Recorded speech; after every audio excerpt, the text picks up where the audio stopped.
out of frustration. All growing up and sort of at the early part of my career, especially in the corporate world, I could never find simple things like tights that were my skin tone. And having something so simple like nude not represent you can feel very exclusive, almost like you were an afterthought.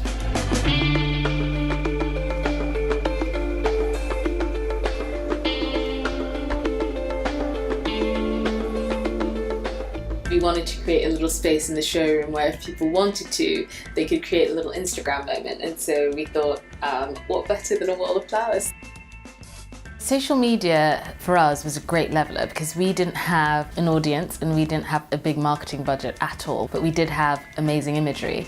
And because of that, our campaign went viral because people just hadn't seen an image like that before.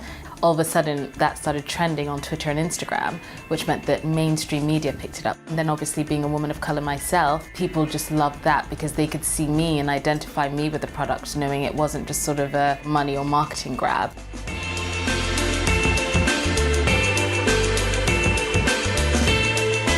A lot of the innovative things that happen in the industry, particularly in the fashion industry, are done by young, small brands. So you take on all this risk and you try something new. Once we launched, basically every major lingerie brand ordered from us. We could see where they were going. It is terrifying, especially if it's a bigger player who's coming in on something that you've identified as a great area. But I think we have the advantage of being first to market, which is always brilliant, and we're not jumping on a trend.